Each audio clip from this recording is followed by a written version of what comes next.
are we dating incorrectly here? Because that's really what that sounds like to me. And I guess it starts. It's really, really when you get together, you got to find out where you're going. Truly, where you're going. I mean, eliminate the lust. Eliminate how she look good, he look good. Okay, we set that aside. We both look good. We look good. over that part, right? That's why we're So, attracted to each other. Exactly. Yeah. So, what do I like about you? What do you like your personality? Do I like to know more about you? Are you telling me more about you? Are you giving me more? Am I giving you enough of me?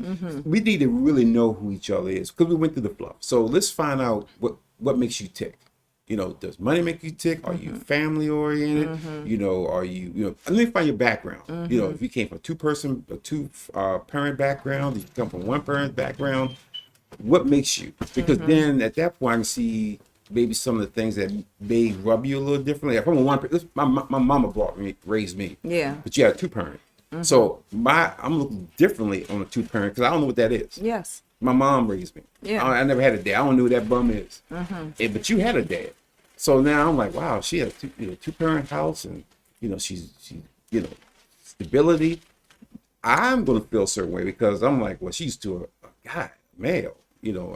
I'm my mama raised me, so I don't really have that flow on how to really interact with her. And, is she gonna look at me differently because of that? Yeah. That's something as a guy you look at because you want to look at what's going to turn her off when it comes to me, if it's going to be long term. If I got some issues, then you need to talk about them. The other thing is you have to talk about it. You can't just say, well, I'm not going to bring it up. It's going to come up at some point. How you think about kids, how you think about, religion and certain things like that is going to play a role in where you're going to go. She could say, well, I'm spiritual. I'm not religious. You may say, well, I go to the Catholic Church every mass, every month, Sunday. That could be a turnoff. You're like, well, she's not deal breaker. Yeah. Damn, we got to do something different. Nice person, great personality, but she don't go to church like I like her to go. And you may have missed that down the road. You could say, dang, if I had just roll with her and I had got church involved, she may have been the perfect person for me. Yeah. But those are the things that, as any relationship, you got to work through. But you got to be honest enough and talk about it. Right. See, where are you? And you got to constantly find out where you are. And this is where you get out of the bed on, right? Because you don't have these conversations if you're just jumping into bed every time we see each other. No. Yeah. No, this is real conversation. This is real talk. This is, you sitting around looking at a movie. You could pull a movie out and say, hey, this movie, I like this movie because, and you may not like the movie because of the same reason. But then it's, we're different on how we look at things. And the conversation, we could both be standing on the same spot on the hill, looking out to see two totally different things. You're like, wait a minute, how is that possible? Absolutely. Same position. Perspective's different. Exactly. So you have to learn where you are, and then you find out, do I want to move forward? Is this something I need to really think about? Maybe I need to maybe I'm put more into it than she would put into it. Then you got to figure that out. Okay, let's say that, so we don't agree on the how our daughters would date, right? But let's say they did date someone and they got to the point where they felt like they were ready for the next step, right? Where perhaps they're dating exclusively, they've stamped their relationship, it's just them, their boyfriend and girlfriend, right? Because I think we'd both agreed that perhaps you should hold off with doing the do until you at least said, hey, we're exclusive and we're just doing this together, right? We're going to agree to that part. Now, how long in are we involved or dating exclusively or a stamped relationship before we give up the cookie? Because I think Steve Harvey has the published book that mentioned, I don't know, a 90-day rule before the cookie. 90-day rule before you get the What's this, 90 days? What do you say? My thing is based on the individual, and it's based on, you have to take, as hard as it's going to be, you have to take emotions out of it. Because emotionally and lust-wise and hormonal-wise, you want to go for it. You want to go, okay, let's get busy. Because you also want to see if we're also compatible in that way. Because you sometimes it's love at first sight.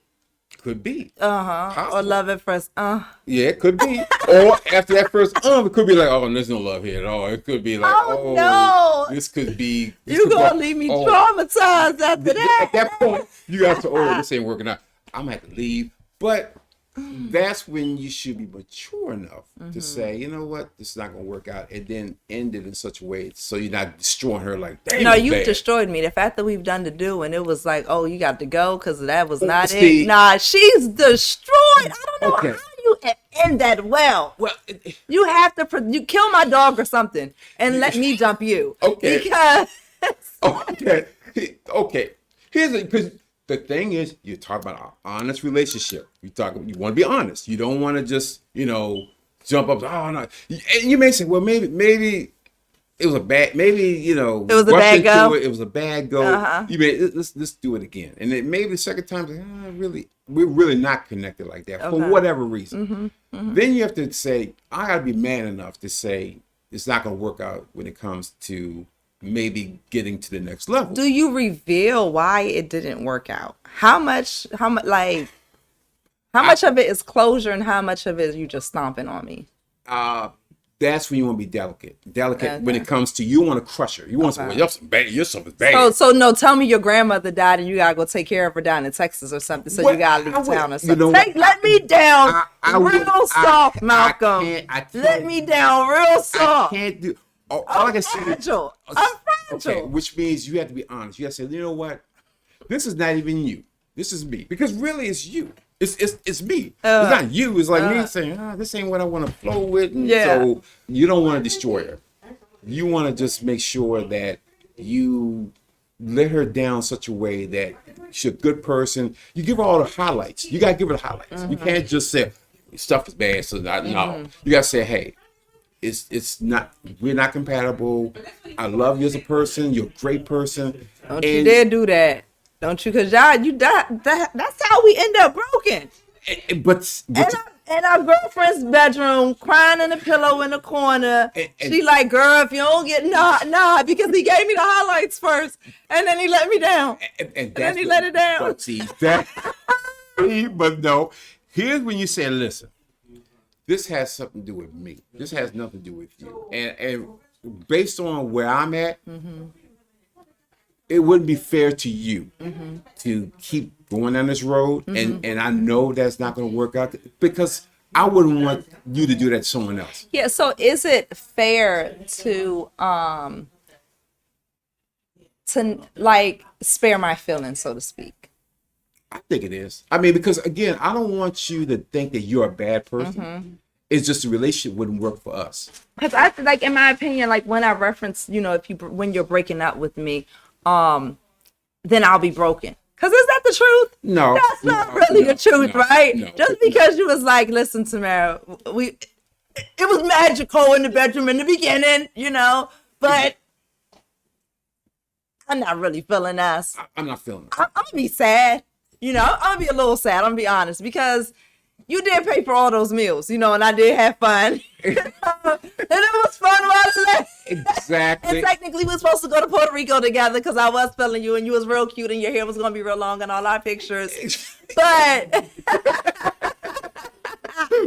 yeah, you're right. Yeah, you're right. If I'll just be hurt, but I wouldn't be broken because ultimately you did not. You didn't screw me over, so to speak, right? No. You were man enough to have an honest conversation with me. And even there's a difference between me being hurt and me being broken, right? Exactly. And I think, so we'll spare my feelings. So you don't got to tell me your grandmother died in Texas and you ain't never been to Texas a day in your life. That's wrong. And that's to me, that's karma to me. Yeah. Because if you do something wrong like that, somehow down the road it's going to come back and get you. No, it's called Facebook. Because in 2 weeks, I'm going to see you on Facebook. You talking about you went to Texas to go bury your grandmother and you was out there in Puerto Rico. You told me you was taking me to Puerto Rico. Come on. That's the problem with social media. You don't need to tell all that. You do say, hey, it ain't work out, and stay off social media. Just stay off. Or just keep it 100. Yeah. And in that way, you don't ruin you can still be friends. You can still say, hey, somebody you can talk to. So I can at least pass you in the grocery store without feeling like, Exactly. Did me wrong. Lied to me, told me that. Yeah. And that's what's missing. People don't want to be honest. If you're honest with people, you don't destroy people. You don't ruin people. You don't break people. Yeah. It's just like, it's not to say we won't hurt feelings. No. We will always hurt each other's feelings. I think, in the dating realm, right? Oh, yeah. Just getting to know people, so to speak, sort of thing.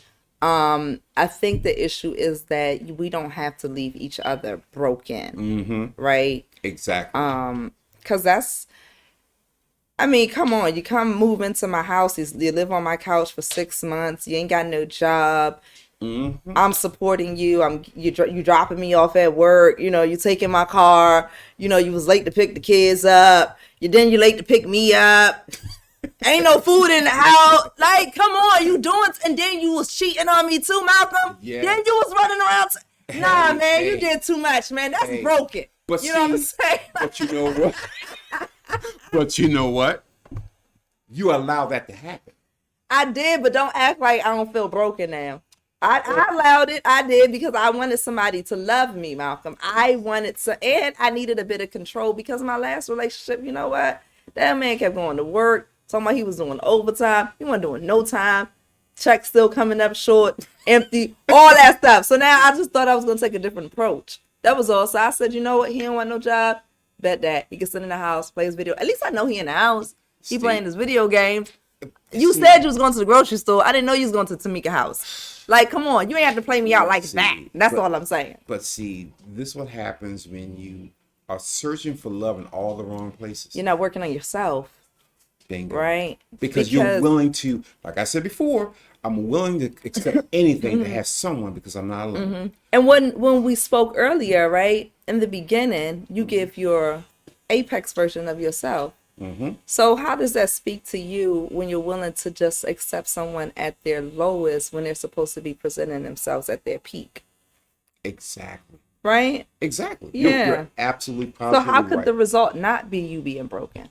And you know it's going to end up that way. Yeah, you do. You do. Yeah, you do. Because you know it's not going to work. Right when he dropped you off to work. You know. You knew right then and there. You ain't feel comfortable. It didn't feel good. No. It didn't feel good when you got out of the car. He didn't even kiss you goodbye. He sped off. You already saw baby boy. So you are. Exactly. You know the dealio is. You know he'll sped off. He's like, he took off. Dang. Damn, he left already. I left my line. He came by and tossed it to you. Yeah, he did. Yeah, he did real quick. Because I'm not bringing the seat later. Yeah. Nope, ain't going. And so that means as we need to teach our young women and young men how to love themselves. Don't allow TV to teach them how to love themselves. Don't allow society to tell them how to love themselves. Don't allow other. Oh, well, role models Michael Jordan. You don't know Michael Jordan. Michael Jordan played great basketball. Lousy human. But if you're allowing him to be your role model or your kid's role model, where are you? As someone that they don't know. Don't know. See So you look day. up to something, or you create these falsities, right? Idolizing false ideas and notions. And yes, so that does create a problem and an issue. And then so since you're raised to look for something that is false, now you're giving out false breakups. And now instead of you so scared that you're going to hurt the other person, you prolong the situation. Some people prolong it for years. And then instead of you just simply hurting someone's feelings, you end up breaking that person. And then we have that broken, playing with the broken. And now hurts others. Because now you just want to, and think about it, you now like have baggage. So still learning from that experience, which you should do. But I'm taking too much with me from the experience. I should be taking nothing but myself, right? Nothing and the experience that you learn. So, lesson you learned. Oh, I learned that lesson. It's not going to happen again. But you want to now throw it in the bag. Yeah. And carry it. It becomes harder and harder. Harder and heavier. Heavier. The longer you go with it. The longer you're holding it. The longer you're holding it. And why? What's the purpose? Oh, this is my badge of honor. Nobody cares. Nobody cares about your badge of honor. What you should care about is being as happy as you can in this life as long as you can breathe. Yeah. Because nobody cares. Yeah. The society does not give a hoot whether you have somebody or don't have somebody. Yeah. You should care. I need to love myself enough to make sure that I live a happy life and I surround myself with happy people. The other thing is, look at your friends. If your friends are miserable, the people you hang around are miserable, that's where you are. Back to why if you're married, you surround yourself by married people, right? Exactly. If you're successful, you surround yourself by successful people. Like-minded surrounds himself by like-minded people. Exactly. So from that, I think we can agree that it's okay to hurt our daughters to a certain extent. Do not break our daughters. Yes, you need to learn how to hurt because Feelings. Hurt their feelings. you Let's have clarify to that. hurt. You're in life. You will be hurt. Uh-huh. It's part of life. Is not easy. Uh-huh. Life is not a cookie. It is what it is. It's hard for everybody. Hard from others. Some more than others because of how they decide to deal with it. Yeah. And you can use it as a crutch. That's the other thing is don't use these experiences as a crutch to treat other people a certain way. Just learn that experience, know that it happened to you, and make sure that hey, you keep an open mind when you deal with other people, or else you're going to be that dream crusher. You're going to be going around, oh, since I hurt, you hurt. So then everybody hurts. So what good is it? So just learn from your lesson, and say moving forward, I won't make the same mistake twice. Yeah. Yeah. That's all you can do. Because ultimately, that's what we see a lot of, and that's what you hear a lot of people in the dating realm, right? Especially when people speak about themselves, how they themselves can admit out loud that I'm kind of doing the same thing in each relationship over and over again, and it's not serving me at all, right? Exactly. But they don't want to do the hard work. Right, which is working on yourself. That's the hardest thing to do. And you have, again, if you truly want to be happy, you have to know what happiness is. You can't say I'm happy, but you don't know what happiness is. Money makes me happy. That means you're not happy. Yeah. My job makes me happy. You ain't happy. Yeah. Or I'm a such and such. You ain't happy. If you tell me I make this amount of money, I'm a CEO or CFO, and I can do this, and this, those are things. Do you understand? All it takes is one stroke, one accident. All that changes. Done. So if you eliminate all of that, then who are you? What's left? What are you? Yeah. And if you can't tell me who you are, if I eliminate that from you, you need to sit back and you need to reevaluate yourself. Look at that man in the mirror, that woman in the mirror, and figure out. Take it, in Japanese culture, there's 3 masks. There's the mask you show the world. Take that off. There's the mask you show your family and your friends. Take that off. The third one is who you really are, that you show no one. A lot of people want to keep those other masks on because they really don't want to look at who they are. And you have to look at who you are. Not what you think you are, but who you actually are. And once you look at that and you say, oh, I don't like this look, you have to make the change. So I want to question the third mask with who really sees the third mask. Only you. Only me? Only you. Why? Because you're ashamed of who you really are. I feel like the spouse sees the third mask and you try your hardest to hide it from the spouse, but the spouse always sees the third mask. Because sometimes you let it show, but you don't really want to take the entire mask off. You may see sides of the mask, but you won't really see the face. Because that means you have to be, again, when I first started off, I said you're in a cell. And everybody's pretty much in their own prison. You have a key. You can't let yourself out, but it's so easy to just be in that prison. Because you know it. Yeah. You know every corner, every angle. You know it. Yeah. So why would I want to go leave this place where I know my faults. I know my issues. I know all this. That if I take that key and I open that door and I walk outside that prison, oh my God, it's the unknown. Yeah. I'm more scared than anything because I don't know what that is. But you know what that unknown is? That's how you find out who you really are. Yeah. Because that's how you work through all your issues. That's how you become a better person. That's how you become a better friend to everybody. You become a good person to your relatives, to your family, to your kids, to people around you. You start to gravitate. Those people start to come to you because they start seeing you as the light. Like, and you don't understand. There's people that come talk to you. You're like, why are you talking to me? It happens to me all the time. People just tell me stuff that I'm like, you know what? I think I would take that to the grave with me. But they felt open enough to tell me. To take that off their back. And I take it, and I listen, and I was like, okay. And from that point on, it's like, I could see them wherever. They're way from afar because you took the time to listen to me. But I took the time to listen to people myself. Because if I didn't take that time to listen to people who are unfortunately no longer here, then I miss out on the treasures that they gave me, the nuggets. Those gems that they dropped on you. Yeah. Is it okay for us to wear these masks, Malcolm? Do you think? You have to wear them until you know yourself.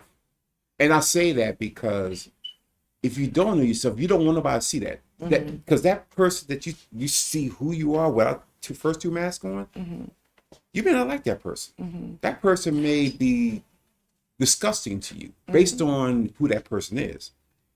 It's up to you now to say, I don't like what I see. Now I need to go make a change.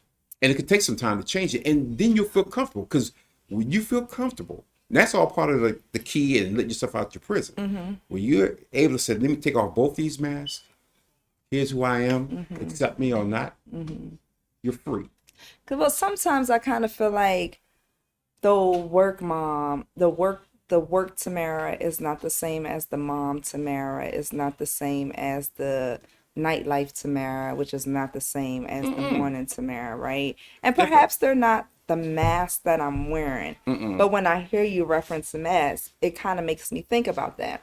How some people, you really do take on another persona, depending on what you're going up against in life, right? Like if you know that you're going to be surrounded by a certain group of people, you approach that group of people way different than you would any other group of people. Exactly. So if you're going to go do business with the military group of people, you would approach them different than you would a group from the world of academia, right? Exactly.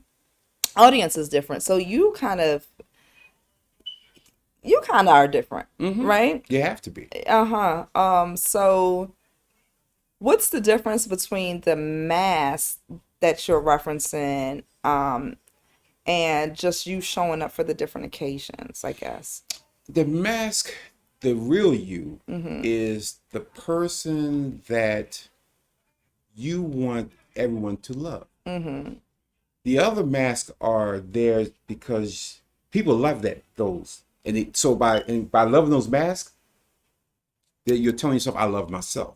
But in actuality, they're seeing the mask. They're not seeing you. Because to you, if I take off those two masks, they may not like this person. They may not like who I really am. Almost feel like you must wear these masks. You have to, because the other thing is you don't want to really see who you are, person, and most people don't. Realistically, everybody wants you to be whoever they portray you to be, whoever you want them to think you are. Because if you say, well, you know what, I really want to be nice all the time. I really want to be an asshole. Right. But I can't be an asshole because, and why am I really an asshole? So that goes back to answering that who you really are.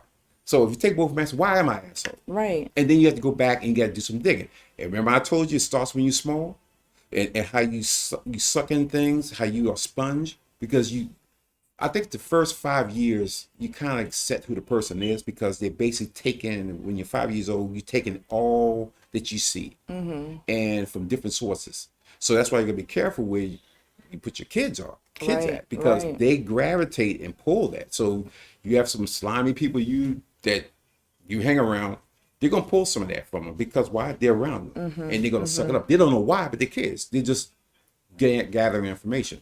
And that information may influence how they look at themselves without the mask. They don't know why. But I don't know why I think this way. You really dig into it, it's probably because they met someone, along the way and saw that, and it just stuck with them. And they say, I don't like how this looks. I don't like the person I am. What don't you like about yourself? That's the other thing. Before you start changing who you are, you have to look and say, okay, here's who I am and why am I this way? And if you answer all the questions, okay, boom. Now, do I want to change this?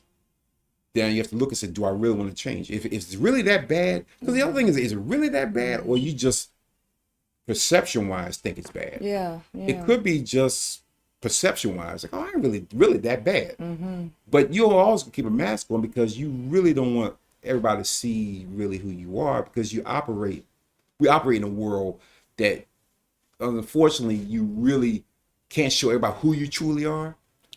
Because if you do, some people take advantage of that, because somebody has an agenda. You can take that and use you against yourself. Yeah. Because that's who you are. I'm a nice person. I'll come and use that against you. Then you're like, wow, they really using me? Yeah, they're using you, but you're allowing it. Yeah. So you now have to say, okay, I can't have everybody see. I know, once you know who you are, I know who I am. I put these masks on because I need to just protect myself from all the other stuff that's out there. But that's once you know who you are. Like I said, once you know who you are, you're truly free. Okay. And you're not free until that. So I can play dress up any way I want to when I know who I am. You know Oh, who you yeah. are. It's role play. I'm playing this role. I'm playing that role. I can be this. I can be that. Because in actuality, I know who I am. True. I'm True. not. I'm I not. like that. I like that. I like that. So, and that's where you start. That's what everybody has to start with. Making sure, and you talk to your kids. You talk to them. You have a conversation with them. You talk to them. Hey, what's going on? What's happening?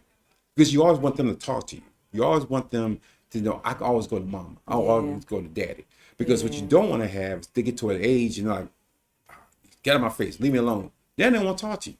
And they're gonna talk to somebody else that you wish they didn't talk to. Yes. And now you're gonna have a problem. You're like, what happened? You didn't talk to me, mama. You didn't talk to me. So I had to go over here and listen to this knucklehead. I told my son 2 rules. And to this day he still uses it. Rule number 1, your friends are stupid. Rule number 2, refer back to rule number 1. You can't go wrong. Yeah. Like the blind leading the blind. Exactly. Don't be silly. Yeah. Y'all don't know Exactly. much. Y'all Yes. really don't know much. No, you don't. And so that's why you got to be aware. You always going to have the best for your kids. Nobody in the world could care less about your kids. Your kids are a statistic to them. They don't care. But to you, that's your future. That's the legacy. So you got to be there. You got to be aware of what's going on. They may, oh, mom, you bugging me. No, I ain't bugging you. I got to find what's going on. I can't have you involved with something and you can't talk to me. If you can't talk to me, there's a problem. Right. Because I'm that parent you could talk to. I ain't gonna tell you stupid, none of your answers, nothing's dumb or stupid, or get on my face and cuss you. No, I need to know what's going on because that way I can see some issues that's going on that may pop up. You can come to me and say, hey, you know what? This came up and what do you think? Have that real conversation with them. And that's helps them grow as a person, helps them, feel confident as a person. And they need that confidence in this world today because this world today is trying to take everybody down to the bare minimum. So if you don't have any confidence in yourself, world can care less. Try this pill. Take this, do that, do this. And you know what? You'll be broke and you still got the same problem. Now you got 2 problems. So now you're going to have the issue that now develop from what you're doing. And then you still got this initial problem that you never even dealt with. You just keep hiding from it. Right. So, all right. So if I could take home, right, and work on one thing, right, what would it be? What should it be? It should be, if anything, is to find out who you are. But how do I start there? I want to start tonight. Finding out who I am. Here's what you do. What can I do tonight to help me seek who I truly am and to see if Tamara, am I really wearing a mask and know who I really am behind the mask that I put on? Because I know I wear masks all day, every day, depending on where I'm at. Do I really know who Tamara is? What is one action thing I can do tonight to help me nudge myself in the proper direction? Sit down, and I suggest a journal. Okay. Because there's one thing talking to yourself about it and say, hey, no. Write it down. Okay. Because it's going to force you to write down pros and cons. What do you love about yourself? What do you not like about yourself? And you just, off the top of your head, I don't like this, I don't like this. It has nothing to do with physically. It's everything with emotions and how you interact with things, how you act with different things. You write those down. And then you say, okay, pros, like it, cons. Okay, take the easiest con that you have and say, okay, maybe I have an attitude. How do I work on that? So now I got to figure out what forces me to have an attitude. Then you have to start digging. Now it's like you it's the surface. Now I got to dig into it and find out why do I act or work or think this particular way. Got to work on it. I like that. I think we'll start there. Yeah. We'll wrap it up with that. Gotcha. Starting with the journal, looking at the man in the mirror. Let's start there. Got to. Always a pleasure. Likewise.